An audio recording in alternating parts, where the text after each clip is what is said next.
मैं वीरेंद्र सिंह के साथ काम करता था उस समय, और वीरेंद्र सिंह के साथ एक कार्यकर्ता के रूप में काम करता था कांग्रेस पार्टी का, और वीरेंद्र सिंह का कार्यकर्ता। आपने ये तो नहीं सोचा कि जो वीरेंद्र डुमरखा का परिवार बीजेपी में रह गया, मेरा रास्ता साफ हो गया, मैं कांग्रेस पार्टी में चले जाऊं, टिकट मिल जाएगी? कुछ नहीं, दुष्यंत की तो बात चला के टाइम खराब करने वाली बात है। जब दुष्यंत के पास कुछ था समर्थन देने के लिए, उस टाइम दुष्यंत कहाँ गया हुआ था? समर्थन देने के टाइम तो दुष्यंत ने समर्थन दिया नहीं।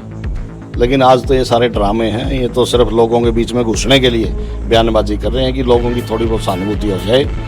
तो उन्होंने तो सिर्फ वोट लेके राज भोगा है, लोगों की समस्या की तरफ तो ध्यान ही नहीं गया उनका। समस्याओं के ऊपर काम नहीं करना चाहते, ये तो समस्याओं को बुलाना चाहते हैं, मुद्दे बनाना चाहते हैं कि समस्याएं जस की तस रखना चाहते हैं, ताकि उन समस्याओं के ऊपर बार बार वोट मांगा जाए। जब मेरे को महसूस हुआ कि ये समाधान करना नहीं चाहते, तब मैं खुद चेयरमैन था, चेयरमैनी का पद छोड़कर मैंने खुद ठान लिया कि इनके भरोसे छोड़ने का कोई फायदा नहीं और खुद लड़ाई लड़नी पड़ेगी। तो खुद मैं चेयरमैनी का पद छोड़ के और दंगल में उतर गया। लेकिन दुष्यंत चौटाला उचाना में कह के गए, मैं उचाना से चुनाव लड़ूंगा। तो कहता हूँ लड़ना चाहिए, और पता लग जाएगा दुष्यंत चौटाला ने भाई कितना के करे उचाना के अंदर।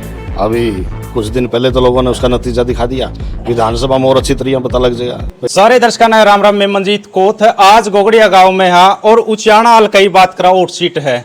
वीरेंद्र गोगड़िया लगातार लग रहे हैं, ये दो बड़े नेता बताए जा रहे राजघराने हैं, उनकी किस तरह पछाड़ेंगे, सारी बातचीत करांगे। और बड़े बड़े घराने हैं क्योंकि उनके जिक्र चल रहा है। वीरेंद्र गोगड़िया लगातार घूम रहे इलाका में, किस तरह की समस्या लगा है, सारी बातचीत करांगे। सबसे पहले तो जी राम राम। राम राम। क्या कहोगे जी? देखो दो बड़े बड़े घराने भी हैं, किस तरह लोग के कौन है, क्या समस्या रखा आपका क्या?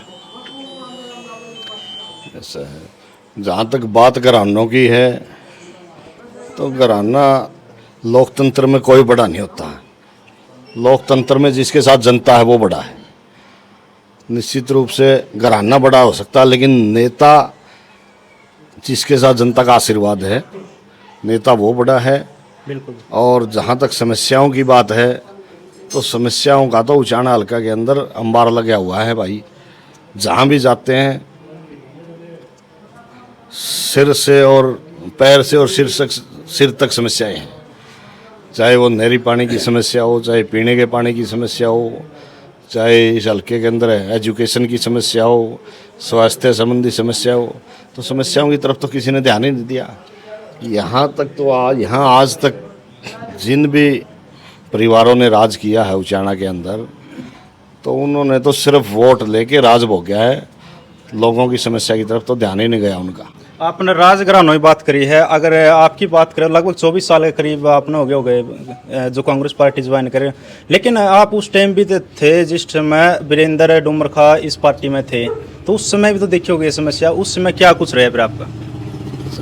बिल्कुल, मैं निश्चित तौर पर वीरेंद्र सिंह के साथ लगभग 18 साल मैंने काम किया है, और जब मेरे को ये महसूस हुआ कि ये लोग समस्याओं के ऊपर काम नहीं करना चाहते, ये तो समस्याओं को बुलाना चाहते हैं, मुद्दे बनाना चाहते हैं कि समस्याएं जस की तस रखना चाहते हैं, ताकि उन समस्याओं के ऊपर बार बार वोट मांगा जाए।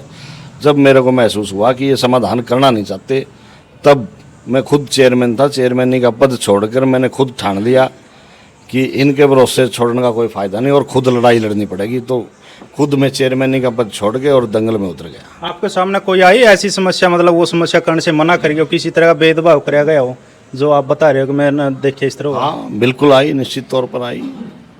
नहरी पानी की समस्या हमारी सबसे बड़ी समस्या थी। जब चौधरी भूपेंद्र सिंह हुड्डा मुख्यमंत्री थे, यहाँ प्रोग्राम था मेरे गाँव में, और बिजली घर का उद्घाटन का समय था, लोगों ने रखी समस्या, मांग रखी है, और हुड्डा साहब ने कहा भी था कि भाई फाइनेंस मिनिस्टर तुम्हारा है और सारी चीज़ पावर इनके हाथ में है, जो चाहे कर सके हैं, मेरी तरफ से हर बात मंजूर है। लेकिन इन्होंने उसकी तरफ ध्यान ही नहीं दिया, क्योंकि अगर ये ध्यान देते तो मुद्दा ख़त्म हो जाता। बिल्कुल। तो ये नहीं चाहते कि कोई मुद्दा ख़त्म हो या किसान के खेत में पानी हो। अगर किसान के खेत में पानी हो गया तो उसने रोज़गार पा जाएगा, उसका अच्छा टाइम आ जाएगा। लेकिन नेताओं को तो चाहिए कि ये इसी तरह बेरोजगार रहे और हमारे नारे लगावे। 2014 से 16 तक आप बीजेपी में गए हो, क्या कारण था, क्यों गए आप? कि पहले कांग्रेस पार्टी में, फिर बीजेपी में गए और फिर वापस आप कांग्रेस में आए? मैं वीरेंद्र सिंह के साथ काम करता था उस समय, और वीरेंद्र सिंह के साथ एक कार्यकर्ता के रूप में काम करता था कांग्रेस पार्टी का, और वीरेंद्र सिंह का कार्यकर्ता था। तो जब वीरेंद्र सिंह ने बीजेपी ज्वाइन कर ली तो मैं भी उनके साथ चला गया।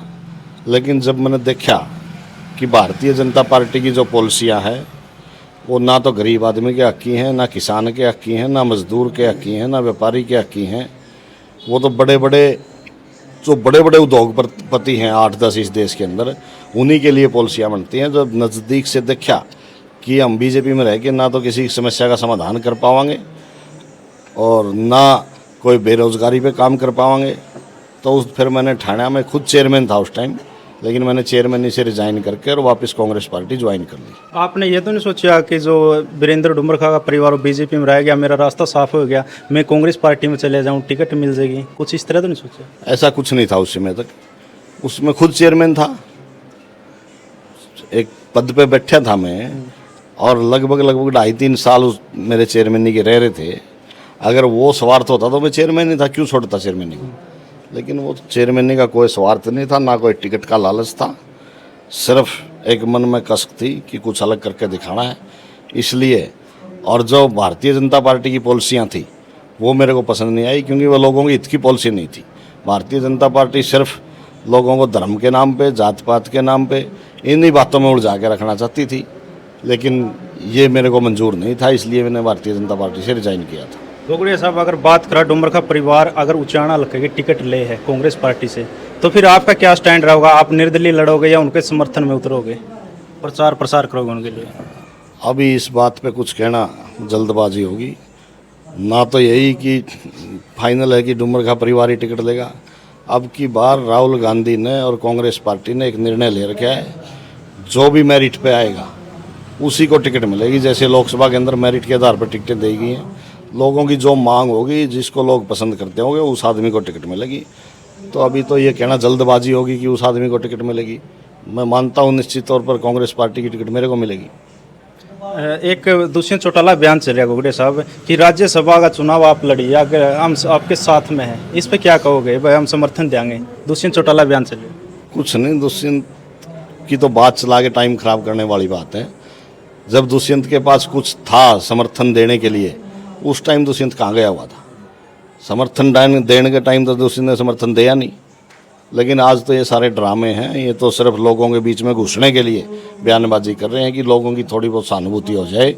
लेकिन लोगों का तो मन बन चुका है, जो उनके कर्म रहे हैं, जो उन्होंने राज भोगा है, सिर्फ पैसा कमाया है, और जो लोगों के वोट लेके उनको इग्नोर किया पूरी तरह से, तो अब जनता ने भी नतीजा दे दिया। जैसे लोकसभा चुनाव में आपने देखा होगा, ठीक इसी तरह इससे भी बढ़कर विधानसभा चुनाव में लोग उनको सबक सिखाएंगे। गोगड़िया साहब, अगर वीरेंद्र डुमरखा की बात करें या फिर दुष्यंत चौटाला की बात करें, कौन से ऐसे काम है जो उनकी नहीं करे? आपका टीस है, मैं करूंगा अगर मैं आ गया तो। काम तो करे ही नहीं कुछ भी। जो एक विधायक की जिम्मेवारी होती है, और विधायक से भी बढ़कर जब पावर में आदमी बड़े बड़े पदों पे रहता है, डिप्टी सीएम दुष्यंत चौटाला रहा, बिल्कुल, वीरेंद्र सिंह भी कभी केंद्र में मंत्री रहा, फाइनेंस मिनिस्टर रहे हरियाणा सरकार के अंदर। तो काम तो इतने हैं। सबसे बड़ी बात तो बेरोजगारी की है। उस टाइम तो वीरेंद्र सिंह ने चौधरी भूपेंद्र सिंह हुड्डा के साथ खोवा ला लिया, उनके साथ खींचातानी कर ली। जहाँ तो अगर हमारे हल्के बच्चों को रोजगार मिलता, अगर कोई जाता तो वो कह देते मेरी तो उनके साथ बनती नहीं। इसी तरह बीजेपी में आने के बाद भाई मेरी तो खट्टर के साथ नहीं बनती। तो उनका तो कुछ बिगड़ा नहीं, लेकिन उचाना हल्के के बच्चों का बहुत भारी नुकसान हुआ है। बेरोजगारी आज चरम पे है। दूसरी बात शिक्षा की बात है। उचाना के अंदर कोई ढंग का आज तक कॉलेज नहीं है, कोई ढंग का स्कूल नहीं है, खिलाड़ियों के लिए कोई स्टेडियम नहीं है। मतलब जो मूलभूत सुविधाएं होनी चाहिए एक क्षेत्र में, हॉस्पिटल है उसमें डॉक्टर भी नहीं है, हॉस्पिटल है सिर्फ बिल्डिंग है, एक्सरे मशीन उसमें नहीं, अल्ट्रासाउंड मशीन उसमें नहीं, पूरे डॉक्टर नहीं। इमरजेंसी में चले जाओ, एक कंपाउंडर बैठा मिलता है, और डॉक्टर भी जो यहाँ एसएमओ के पद पर बैठा है उसे आंखों से दिखता नहीं, ऐसा आदमी यहाँ बैठा रखा है। तो समस्याओं की तरफ तो किसी ने ध्यान नहीं दिया, चाहे दुष्यंत चौटाला हो और चाहे वीरेंद्र सिंह का परिवार हो। जस की तस समस्याएं बनी हुई हैं। दुष्यंत चौटाला ने भी सिर्फ प्रदेश को लूटने के सिवाय और कुछ नहीं किया।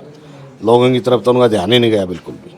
गोगड़िया साहब, अगर बात करें जेजेपी पार्टी की, 10 की 10 लोकसभा सीट में जमानत जब्त हुई है, लेकिन दुष्यंत चौटाला उचाना में कह के गए मैं उचाना से चुनाव लड़ूंगा। किस तरह का रहा इसके? देखो पूरी दावेदारी के साथ में कह रहे, और आया सीएम आया कि दोबारा फिर नारे लगे हैं उचाना में। चलो अच्छी बात है, स्वागत है। मैं तो कहता हूँ लड़ना चाहिए और पता लग जाएगा दुष्यंत चौटाला ने भाई कितना के करे उचाना के अंदर।